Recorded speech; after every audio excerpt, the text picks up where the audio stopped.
Bonjour, bonjour.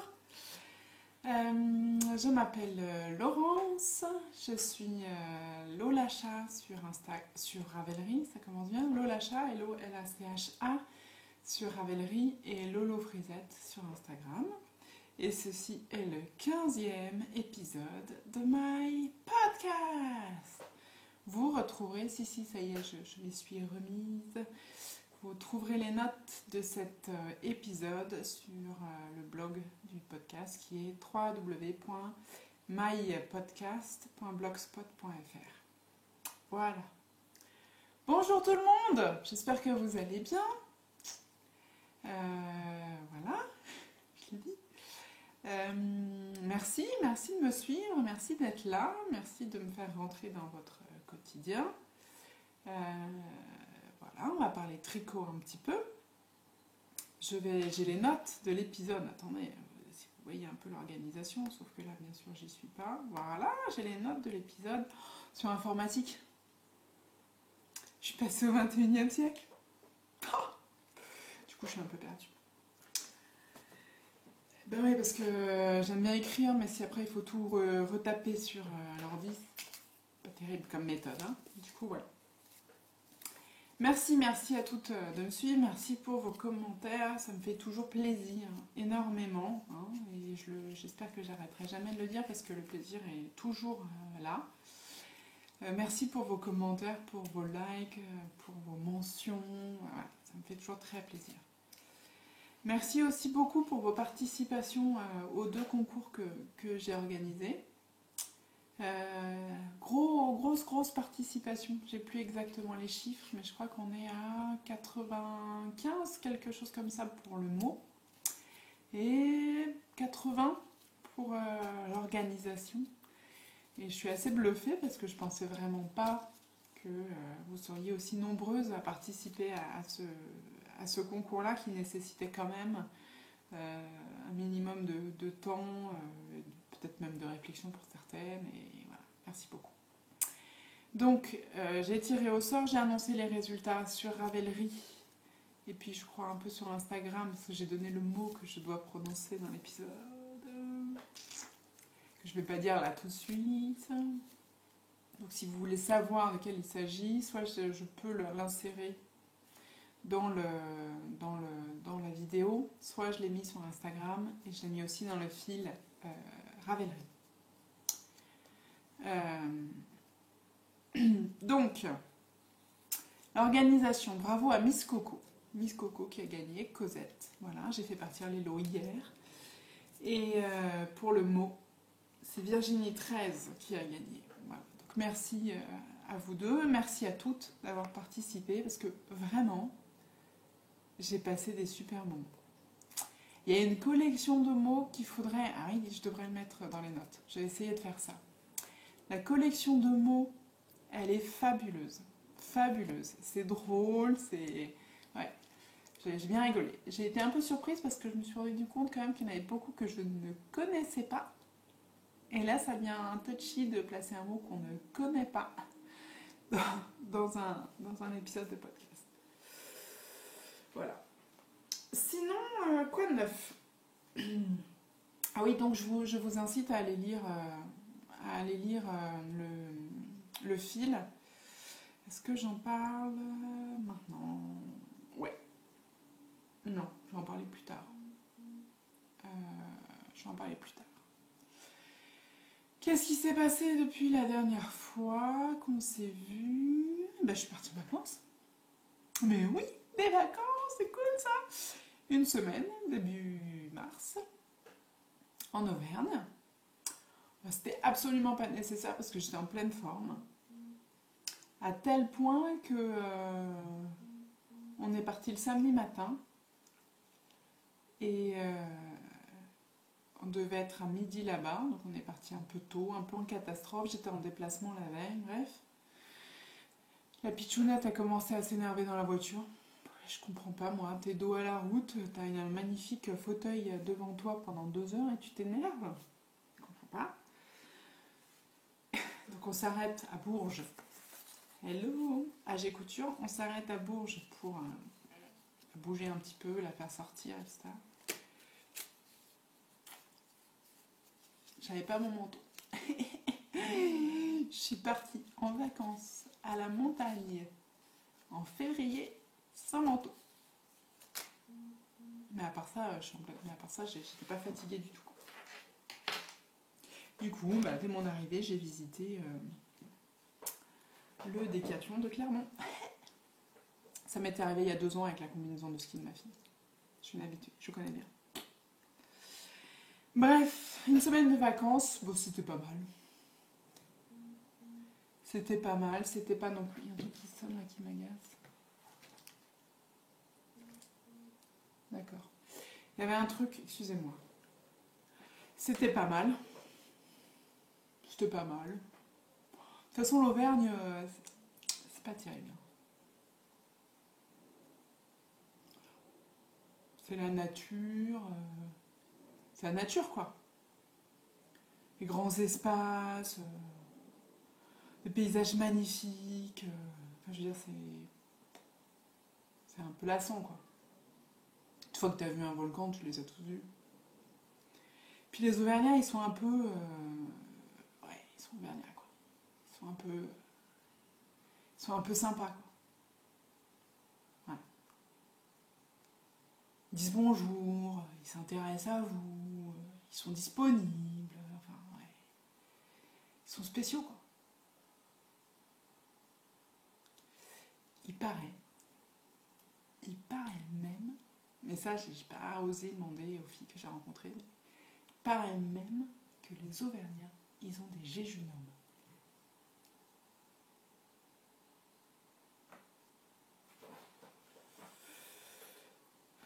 Non, c'est une blague, c'était très sympa.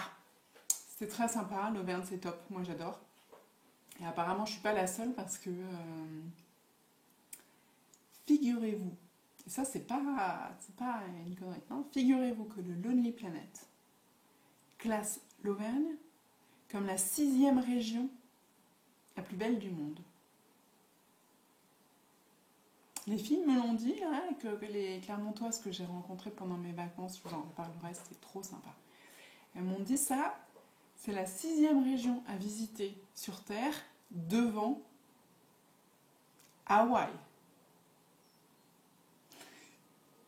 Pour de vrai. Ah non. Champion du monde. Donc non, c'était très sympa. C'était très sympa. C'est une région magnifique. Magnifique, voilà. Voilà. Moi j'aime beaucoup parce que c'est des grands espaces ouverts et j'aime beaucoup ça. Voilà. Il n'y a pas énormément de gens et en habitant en région parisienne et en... Voilà. C'est bien aussi d'aller dans des régions où ça roule, où il n'y a pas grand monde, où la vue est dégagée. C'est très agréable et les gens sont très sympas et ça c'est pas un mythe. L'Auvergnat, c'est pas un mythe. Voilà. Donc c'était très très bien. La cuisine est bonne aussi. Bon, si votre trip dans la vie c'est le poisson vapeur avec des brocolis sans sel, non. Non. On aime le fromage en Auvergne. Donc c'est de la cuisine un petit peu plus calorique. Voilà. Mais moi j'adore. Donc ça c'était trop bien. Voilà. Et donc j'ai rencontré les copines de Clermont un soir, donc on était 5 ou 6, je sais pas. On a passé j'ai passé une super soirée. Voilà. On a discuté sans fin. Voilà. On n'a pas vu le temps passer. C'était super sympa. On n'a pas tricoté une maille, je crois. On était trop occupés à bavarder. On a pas mal parlé couture et moi ça m'intéressait beaucoup parce que j'aimerais bien m'y mettre un petit peu. Mais j'y connais rien et je sais que je suis pas très douée, donc ça m'intéressait d'avoir des conseils et des tuyaux là-dessus. Et alors, du coup j'en parlais, et pour les petites filles, vous feriez quoi? Et regardez ce que j'ai reçu au courrier avant-hier. On est sérieux. Voilà. Donc ça c'est Alice, le lapin d'Alice sur Instagram. Ça. Dont les filles ont grandi et qui ne les utilisera plus, qui m'a envoyé ces bouquins de couture avec les patrons pour faire des petites robes ou tenues pour mes filles. C'est pas trop gentil ça, sérieusement. C'était super sympa. Voilà. Les Auvergnates.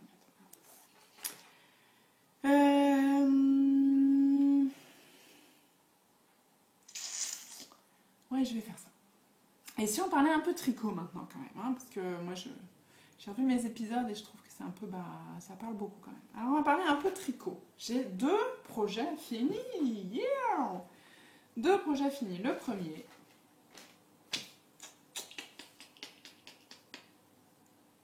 c'est pas Mimi. Voilà, ça c'est le... Tac. Ouais, je vous montre le petit détail joli du raglan. Je vous montre le petit détail joli aussi. Ouais, c'est censé être joli. Joli aussi de la bordure. Voilà. Hop. Ouais, je vous montre aussi que c'est arrondi en bas, là. Voilà. C'est une bordure arrondie, ce qui est plus joli, plus soigné. Voilà. Donc c'est le Lille Kimono de Lily comme tout. Super patron. Moi, je trouve que c'est un très joli vêtement pour bébé. Donc c'est effectivement pour une copine qui a eu un petit garçon la semaine dernière, qui regarde pas ce podcast, donc c'est pas grave, rigole pas. Mais on veut pas.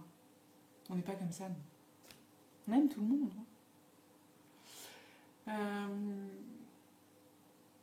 J'aime beaucoup. Voilà. Très joli basique, facile à porter. Donc c'est une brassière. Qu'est-ce que je peux vous dire d'autre? L'originalité, vous avez vu les jolies petites finitions. L'originalité, c'est qu'il se termine avec des liens, qui se ferme avec des liens, en biais ou en ruban. Alors là, je vous en ai mis 2 différents parce que j'en ai acheté 2 jeux. De façon, il y en a un qui est classique, qui est un peu ton sur ton, un petit peu, voilà, un petit peu ton sur ton, et puis l'autre qui est un peu plus original, un peu plus tranché. Voilà. Et donc, elle a de quoi faire les 2 dans chaque couleur, bien sûr. Hein. Je ne l'oblige pas à faire, à mélanger les 2 obligatoirement. Mais comme ça permet de varier un peu la tenue, et je trouvais que l'idée était sympa. Et puis, je trouve que,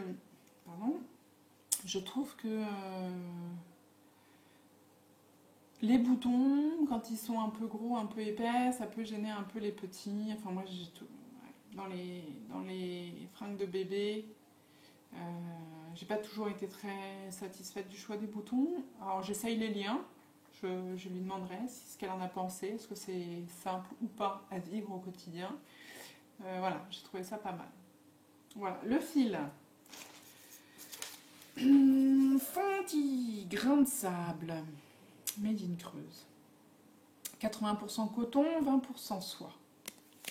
Donc vous le voyez, voilà, vous voyez bien, ça a un côté un peu brillant. Un peu, hein, c'est pas Dancing Queen. Mais c'est un côté un peu brillant. Personne ne comprend ces jokes pourris. Ouais, c'est pas grave. Bisous Vanessa. Ouais. Un peu brillant. Alors, bon, comme je vous l'ai dit, il est agréable, il est très agréable, il est doux, ça donne un rendu brillant. Moi, je trouve, hein, mais c'est moi qui l'ai fait, mais je trouve que le rendu, je suis pas objective parce que c'est moi qui l'ai fait, ça je veux dire. Je trouve que c'est joli, je trouve que ça fait vraiment quelque chose de joli. Voilà. Et le mélange coton et soie, on est en mars, c'est je pense, 3-6 mois, donc c'est pour cet été, je trouve que c'est un très bon mélange. Ça a la facilité d'entretien du coton parce que ça passe en machine. Et un peu de lustre et un peu de tenue de la soie. Donc je trouve que c'est un joli mélange. Voilà. Et la couleur est très jolie. Après, c'est du coton majoritairement. Je n'étais pas habituée au coton. Je pense que j'en avais déjà tricoté un peu, mais pas plus que ça. Et je suis pas très fan pour plusieurs raisons. Un, c'est du multiple brin. J'aurais dû vous amener une pelote. Je sais pas là, non. C'est du multiple brin. Du coup, ça a tendance à se dédoubler. Et on a tendance à piquer des fils différents, à piquer dans le fil qui se sépare, les brins se séparent. Voilà, et j'aime pas ça. Voilà. Et ensuite, alors là je l'ai lavé, bloqué, ça se voit pas trop, mais c'est beaucoup moins... Ouais, ça se voit quand même un peu. Hein. C'est moins indulgent. J'essaye de traduire le forgiving anglais, mais je suis pas... Voilà.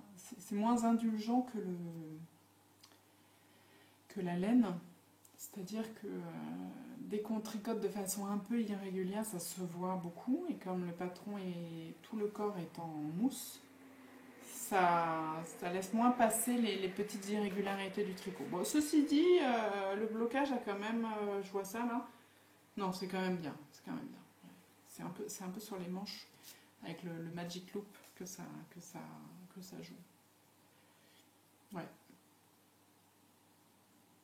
Ouais, j'étais en train de me dire, il aurait fallu les tricoter à plat. Ouais, mais dans ce cas-là, ça fait une couture sous le bras. Et pour des bébés, c'est mieux sans couture. Hein, on est d'accord? Et j'ai fait un rabattage soi-disant élastique. Ah ouais, si, quand même. Un peu, ouais. Ouais. Rabattage élastique comme pour mes chaussettes, comme pour les côtes de mes chaussettes. Pour pouvoir rentrer la main, attraper la main du bébé et la sortir. Parce que les trucs qui sont serrés, là, c'est juste très pénible. Alors voilà, maintenant je fais ça et je trouve que c'est un petit mieux. Voilà. Donc voilà, j'en suis contente. Je vous ai tout dit. Je vous ai tout dit là-dessus. Ouais, je crois.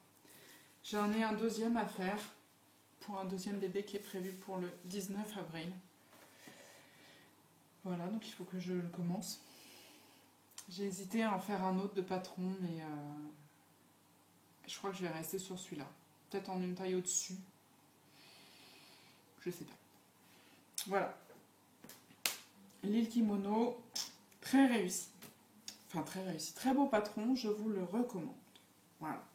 La laine, si vous êtes une tricoteuse plutôt débutante ou pas très régulière, effectivement, plus partir sur un mélange acrylique et laine que sur un mélange coton. Parce que c'est effectivement, voilà, le fait que ce soit irrégulier, ça aurait été pour une de mes filles, honnêtement, ça ne me posait aucun problème, aucun. Et comme c'est un cadeau, je voulais vraiment un rendu parfait, quoi. Vous voyez ce que je veux dire? Voilà. Moi, ça me dérange pas les petites irrégularités, mais pour un cadeau, c'est un peu moyen d'avoir un truc très, très irrégulier. Ouais, et donc, je sais pas si vous vous souvenez, je vous l'avais montré la dernière fois, j'en étais aux 3/4 du raglan et il y avait un bug qui me posait problème. J'ai tout défait. Enfin, non, je n'ai pas tout défait. J'ai défait jusqu'au bug, donc j'ai défait les 2/3 du truc. Et j'ai tout refait. Ah, et de dos, c'est joli aussi. Et voilà. Et je trouve joli le contraste entre le jersey sur les manches et le corps en mousse. Je trouve que c'est une bonne idée. Et le détail de la lisière du raglan aussi, où on glisse la maille, c'est vraiment joli. Moi, je trouve ça vraiment joli. Petites finitions qui font la différence. Voilà. Ça y est, l'île kimono, c'est fini. Deuxième projet fini, des chaussettes. Ça fait longtemps que j'avais pas fini de paire de chaussettes. Hein. Ouais, ça fait super longtemps. Hein. Ouais. Pique les yeux, pique les yeux. Voilà. Alors, comme d'habitude, chaussettes très basiques pour moi, parce que je fais des vanilles à socle, hein, des chaussettes en jersey basiques, parce que j'utilise des fils autorayants. Et pour moi, les chaussettes, c'est du tricot zéro cerveau. Donc c'est du jersey. Que du point endroit. Un afterthought heel. Je mets juste les mailles en attente, là. Du jersey zéro cerveau et des côtes. Avec un rabattage élastique. Et l'afterthought heel, j'en suis pas mécontente. Alors là, vous êtes sur... Non, là, vous n'êtes pas sur la meilleure. Ah, je suis un peu déçue. J'aurais vraiment aimé réussir parfaitement à aligner les deux chaussettes et faire deux chaussettes identiques. Je me suis ratée d'un peu. Je ne sais pas si vous voyez là. Celui-là est beaucoup plus longue que celui-là. Bon, bref. Ce milieu-là, ce talon-là est bien réussi. Vous voyez? Tac, pile poil au milieu de la zone jaune clair. Voilà. Tac. Celui-là, il n'est pas parfait. Là. Il y a des... Ah non. Ah oui, c'est une question que j'ai eue ça une fois. Il y a... Ouais, si, on le voit. On le voit plus... Oui, il y a des petits trous là. Non. Ouais, si, un peu quand même. L'honnêteté totale de Laurence. Je vous montre tout. Ouais, il y a des petits trous. Après, ça se voit plus que ce que ça devrait, parce qu'en fait, j'avais un fil de mise en attente qui était noir et qui n'est pas terrible d'ailleurs parce qu'il pluche beaucoup, donc je ne le prendrai plus. Et du coup, il a laissé des petites peluches, ça se voit aussi. Alors non, c'est pas grave, ça disparaît au lavage, ça. J'ai déjà fait ça. J'ai eu une question une fois, je sais plus qui m'avait demandé. Quand tu prends un fil, est-ce qu'il reste pas dans la chaussette? Parce qu'on le fil, on met les mailles en attente, un demi-rang en attente, un peu moins d'un demi-rang en attente. Et puis quand on a fini tout le corps de la chaussette, on remet les mailles autour du fil en attente et on construit le talon. Donc on enlève ce fil. Et comme il a été tricoté, on me demandait si ça se voyait. Alors là, je ne les ai pas lavés, donc moi je le vois. Je pense que vous ne voyez pas. Là, ça se voit un peu là. Non, vous ne voyez rien du tout. C'est un peu plus foncé. Mais non, en fait, ça disparaît complètement au lavage. Ça se voit pas du tout. Voilà. Donc, et le fil, j'ai pas l'étiquette, c'est Biscotte et compagnie. Je me souviens plus du nom du coloris, parce que je les ai achetés il y a longtemps. Biscotte et compagnie. Et elles sont pour ma maman. Parce que ma maman, elle les a trouvées jolies. Alors, hey, pas de souci, c'est pour toi. Paire de chaussettes finies. Alors moi, je les range comme ça. Je trouve ça tout sympa. Et du coup, dans mon tiroir à chaussettes, j'ai des paires comme ça. Parce que les chaussettes en laine, il ne faut pas les rouler en boule. Ça enfin, faites ce que vous voulez. Hein. Mais c'est pas conseillé de les rouler en boule. Donc je les range comme ça. Vous avez compris le principe? Très clair, hein? Voilà. Donc j'aime bien. Ça, on s'amuse comme on peut, hein, la pauvre Lucette. Donc 2 projets finis. Voilà. En cours. Et bien j'en ai qu'un. J'en ai qu'un. Actif. Actif. C'est ça qui compte. Le patron, c'est le Danzig, le fameux. Très joli. Voilà. Un magnifique châle de forme triangulaire avec une couleur principale et des raies qui s'élargissent pour former des galets, pour former des zones plus épaisses, d'une couleur contrastante. Voilà, donc qui s'appelle le Danzig de Justyna Lorkowska.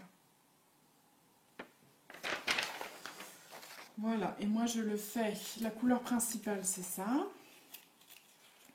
Tanis Fiber Arts, c'est son Blue Label, ça, ces bases ont des noms de couleurs, le bleu, c'est la Fingering Sock, voilà, 80% superwash mérino, 20% nylon,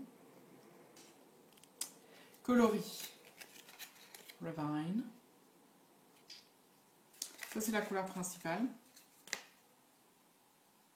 Yeah. C'est ça, une espèce de vert.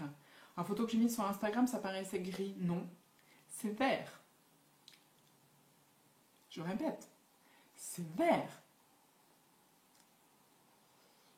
Bon, ok, ça tire un peu sur le bleu. C'est pas le vert... Quel est le vert que j'ai? Celui-là, là, le vert de l'arche de jeu de ma fille. Une espèce de vert pomme. Ouais, voilà, vert pomme. Non, ça c'est plus joli. Et la deuxième couleur, attention, accrochez-vous, parce que alors là, ils ont demandé un conseil en marketing qui leur a pondu le nom, là, fantastique. Donc, la marque, c'est... Dans la marque, elle est là. Voilà, c'est écrit en tout petit. Blue Moon Fiber Arts. Ouais, c'est ça. La base, c'est Sock That Rock Lightweight. Et le coloris, en bas là, Electric Cool Aid Acid Test. C'est pour ça qu'il leur faut des étiquettes aussi grosses, hein, parce qu'il y a tellement de trucs à écrire dessus. Bon, voilà. Et donc, c'est ça. Oh, ouais, j'aurais dû vous dire. C'est de la laine à chaussettes. J'avais prévu de m'en faire une paire de chaussettes parce qu'elle est un peu autorayante par moment. Je l'ai acheté chez la Bien-Aimée et ça fait ça. Et alors maintenant, en vrai, ça donne quoi? Ça donne ça. Alors bon, déjà la forme de ce châle. Ce que j'ai mis sur Instagram, si vous me suivez, au début, là, au début, j'en étais là.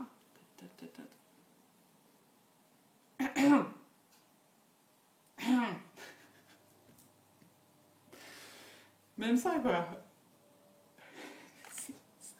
C'est un string pour éléphante, quoi. Enfin, je veux dire, c'est pas possible. On y croit, on y croit, on y croit, on y croit. Mais bon. Donc, j'arrive pas à vous le présenter, mon écharpe. Mon aiguille est trop courte. Non, vas-y, Laurence. On va essayer comme ça. Comme ça. Voilà. Ah, quand tu veux. Hein, voilà. Est-ce qu'on peut faire encore mieux? Bien sûr, madame. Hop, voilà. Tadam. Voilà, comme ça. Bon. Ça vous plaît? Moi qui le fais. Ouais, c'est pas mal. J'ai du mal. J'ai quand même du mal.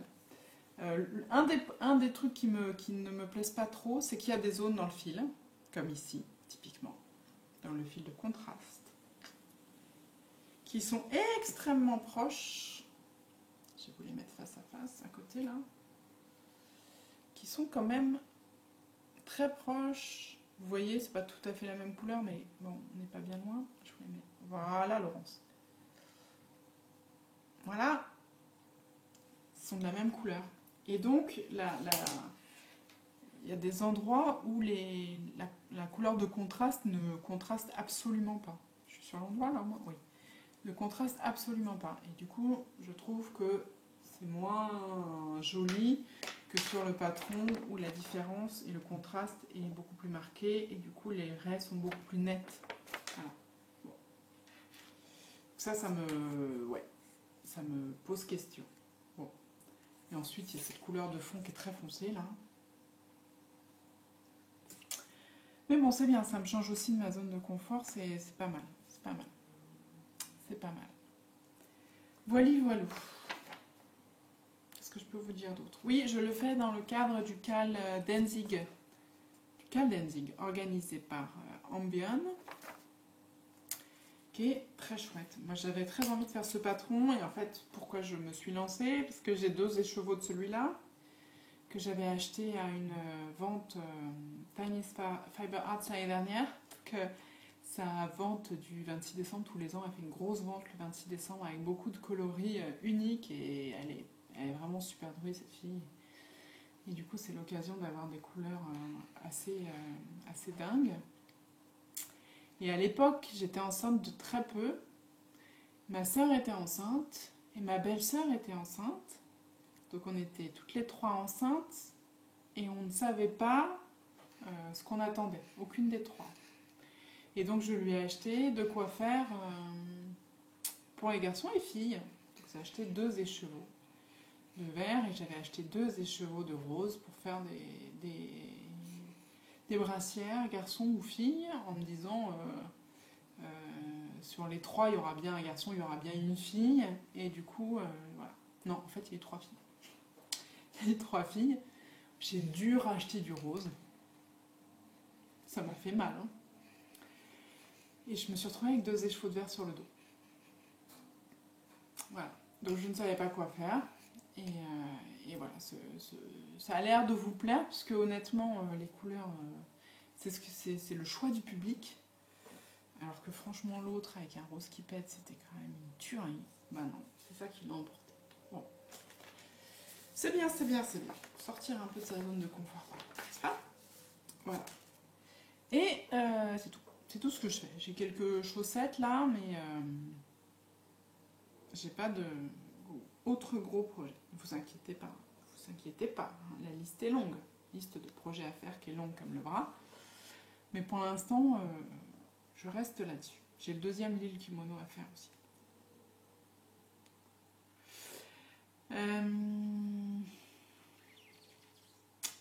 Collection. Rien. 2 épisodes sans achat de laine. Ouais, hein.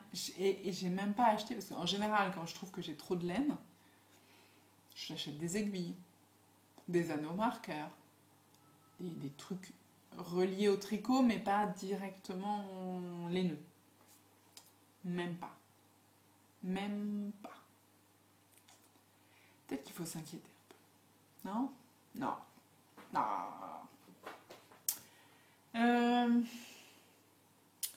Event. Eh bien, ça bouge beaucoup. Dit la mère de famille qui sort jamais. Donc j'ai fait un café tricot à Clermont il y a 2 semaines, c'était super sympa, passé un bon moment et c'était très chouette de faire connaissance avec d'autres filles et de partager la passion du tricot. L'une d'entre nous était peut-être un peu moins accro que les autres et oh là là, la pauvre. Demain il y a tricycote, c'est une bonne semaine, il y a tricycote. Ça va être sympa. Et alors surtout samedi, donc aujourd'hui nous sommes mercredi 16 mars. Samedi, nous partons visiter la filature de la vallée des Saules, autrement dit l'Île-Neige. Nous sommes 16, je crois, 16 adultes et 22 enfants. Et 22 avec les enfants. Là, il y en a qui se sont mariés. Je vous ai vu derrière votre écran, il y en a qui se sont mariés. Non. 6 enfants. 16 adultes, 22 enfants. Nous allons, 22 avec les enfants, visiter la filature de la vallée des Saules. Ça va être terrible. Ils sont adorables chez les Neiges de nous accueillir comme ça. De nous recevoir en groupe un samedi, faire visiter leurs installations, etc. Sachant qu'ils ont quand même enchaîné Aiguille en Fête, le salon de l'agriculture. Je pense qu'ils mériteraient de... Ils auraient pu botter en touche et profiter un peu de leur week-end. Non, ils acceptent. Et ce qui m'a fait aussi hyper plaisir, c'est que les tricoteuses nordistes, si vous permettez que je vous appelle ainsi, du coup, nous ont organisé une rencontre à la cabane tricotée. Alors, c'est le pire, hein, sérieux. Et donc, samedi, rendez-vous à la cabane tricotée, déjeuner, rencontre, laine, etc. Trop sympa. Et après, visite de l'Île-Neige. Journée qui déchire. Hein. Franchement, ça va être trop top. Ça va être trop top. Donc, merci à tout le monde de nous organiser une telle journée. Merci à Peggy, dans notre groupe, qui a tout organisé avec l'Île-Neige, etc. Franchement, sacré boulot. Le covoiturage, tout ça. Enfin, royal. Super. Ça va être trop sympa. Voilà.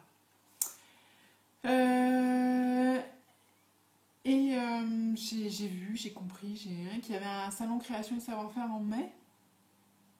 Alors je savais pas, je sais pas ce que c'est, s'il y a de la laine ou pas, voilà, donc ça m'interpelle, je vais suivre ça. Est-ce que vous y allez? Vous connaissez? C'est nouveau ça, non? Ouais, je lance la question dans l'univers. Voilà. Et pour terminer, je voudrais revenir sur le concours organisation. Ah oui, alors celles que ça n'intéresse pas, forcément, peuvent s'en aller, peuvent partir. Je vous dis à bientôt. J'apprends à ma fille à dire au revoir. Au revoir. Qui dit au revoir? Au revoir. Ouais. J'ai une copine qui m'avait dit, tu verras, on se ridiculise quand on a des enfants. Je vois pas du tout. Je vois pas du tout ce que tu parles. Bref. Un petit point sur l'organisation. Voilà. Je vous ai demandé de bosser, du coup j'ai moi aussi bossé un peu et ça me semble tout à fait normal, surtout que c'était pas du boulot parce que j'ai vraiment trouvé ça intéressant de lire tous vos commentaires, vos posts et autres et je les ai tous lus, vraiment tous lus. Après, je pense que je les ai lus 3 fois chacun. Et j'en ai fait une synthèse que je vais mettre sur le blog, donc si ça vous intéresse, allez-y, 7 diapos, bon voilà, c'est lu en 10 minutes. Si vous voulez un peu plus de matière, n'hésitez surtout pas à aller sur le fil dans le groupe Pour l'amour du fil et des podcasts, le fil My Podcast-organisation. Et puis si vous voulez continuer à participer, continuer à jouer, etc., il ne faut pas hésiter. Enfin, continuer à jouer, non, il n'y a plus de lot, pardon. Mais si vous voulez continuer à participer et à discuter, il n'y a pas de souci. Donc je vais pas vous faire tout le support parce que c'est pas... Voilà. Je vais passer sur les idées communes et juste ce que moi j'ai retenu.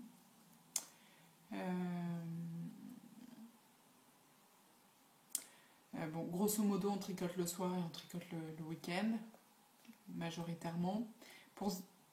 Et ce qui était intéressant, c'est que grosso modo, on se dégage du temps. C'est-à-dire que si on ne planifie pas forcément ce qu'on va faire comme tricot, au moins on planifie de tricoter tel jour à tel moment. Et voilà. Et ça, c'était déjà intéressant de voir comment on faisait pour se réserver une plage de temps pour soi. Et ça, j'ai trouvé ça assez intéressant.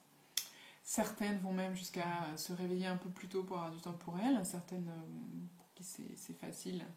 D'autres qui jouent avec ça pour avoir du temps. Beaucoup planifient à des degrés plus ou moins divers de ah bah tiens, je vais me faire un pull pour l'hiver prochain. Ce soir je fais 3 rangs parce qu'il faut que j'en ai fait 25 à la fin de la semaine si je veux finir mon projet avant le 27 mars.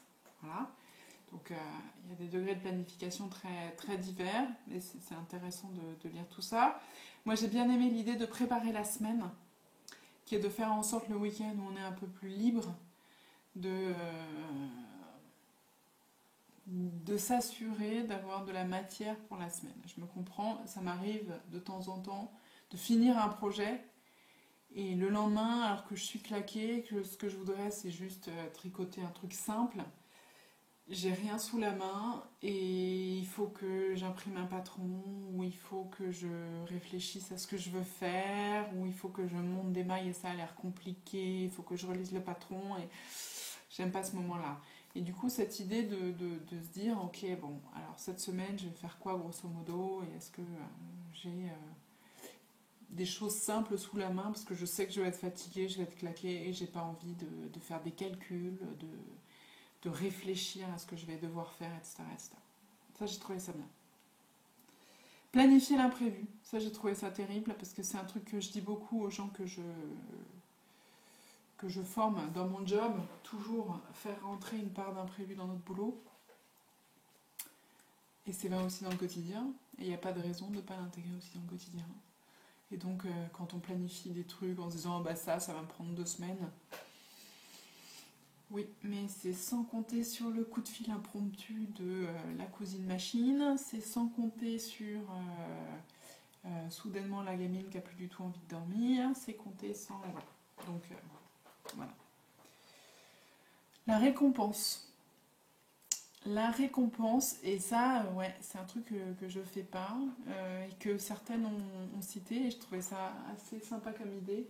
Le tricot comme récompense, comme carotte, pour faire avancer l'âme. Nous sommes toutes des âmes. On est toutes l'âme de quelqu'un. Voilà. Donc, certaines, j'ai pas noté les noms, je suis désolée. Un exo, une ligne de point de croix, un exercice de maths, une ligne de point de croix, 30 minutes de ménage, 30 minutes de tricot, et ça permet de faire passer la pilule du truc pas sympa à faire. Voilà. Certaines vont un peu plus loin et s'octroient des projets récompenses. Ouais, quand j'aurai fini mon mémoire, je ferai ça. Oui, après cette présentation-là, je pourrais monter tel projet. Ou ce projet-là, je me le réserve pour le week-end. Je vais le savourer. J'ai bien aimé cette idée-là. Je trouvais ça assez sympa, le temps de se réserver pour savourer, ou parce qu'on l'a mérité. Voilà, je trouvais l'idée sympa.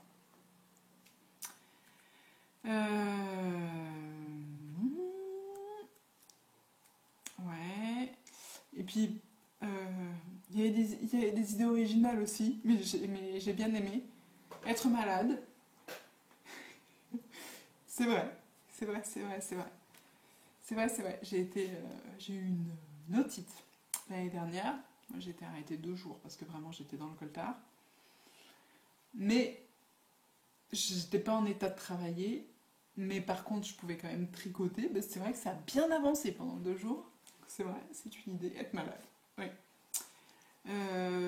Chris Mill, elle avait cette idée qui est pas mal. Aller chez ses parents ou ailleurs. Elle expliquait que sa machine à coudre est chez ses parents.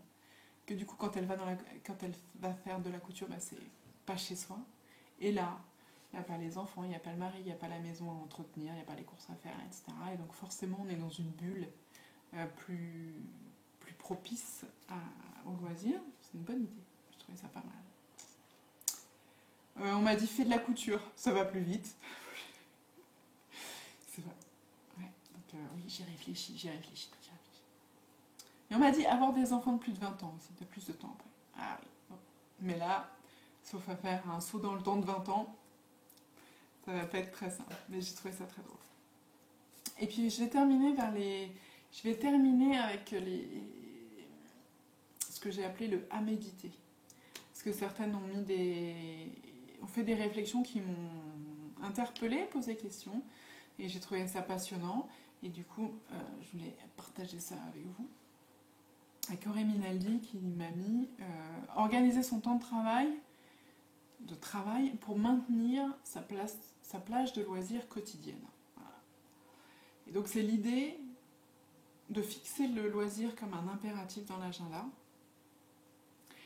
et d'organiser son travail pour maintenir cette plage-là. Alors que bien entendu, on a tendance à faire rentrer le boulot et puis le temps qui reste, on ajuste le loisir en fonction du travail. Et là, c'est juste de changer d'état d'esprit, de se mettre de l'autre côté et de se dire et si le plus important après tout, c'est mon loisir, et si je veux y consacrer 1 heure, une demi-heure, 1 heure, 2 heures, 4 heures par jour, qu'est-ce que je dois faire dans mon travail? Alors c'est pas toujours possible,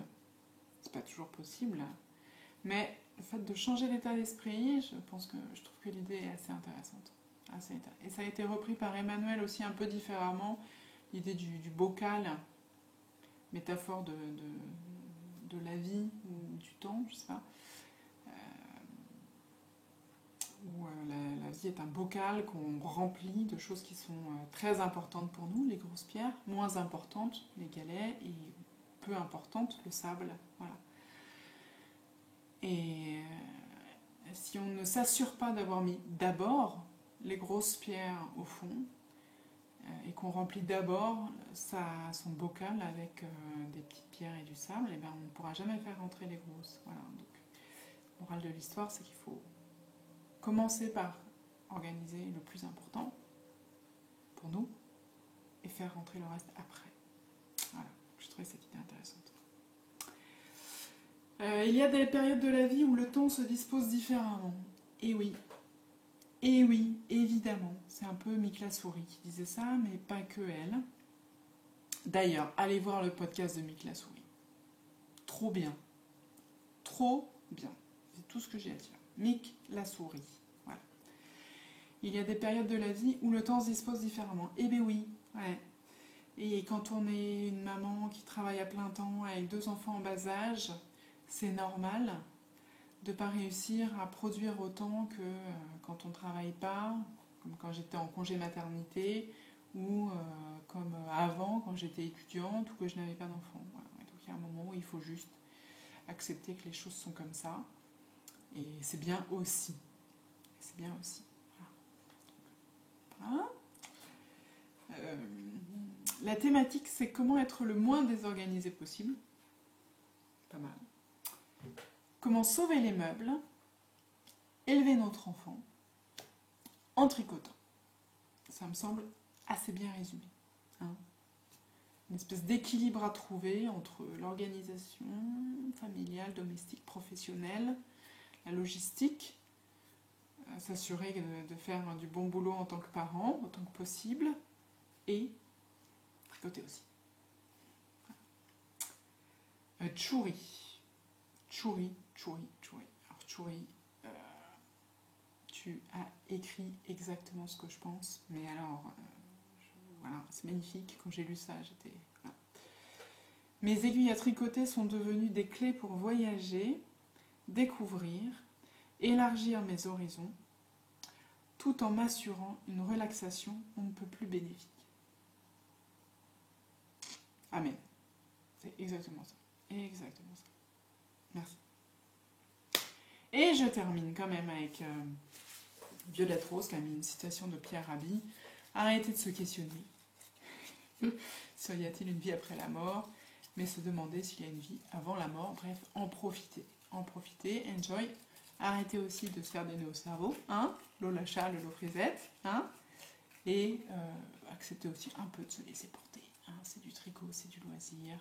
Donc un peu de discipline peut-être, mais surtout, du plaisir. Voilà. Et je voudrais vous laisser là-dessus. Enjoy. Profitez-en. Je vous fais de grosses bises. Et je vous dis à très vite. Ciao!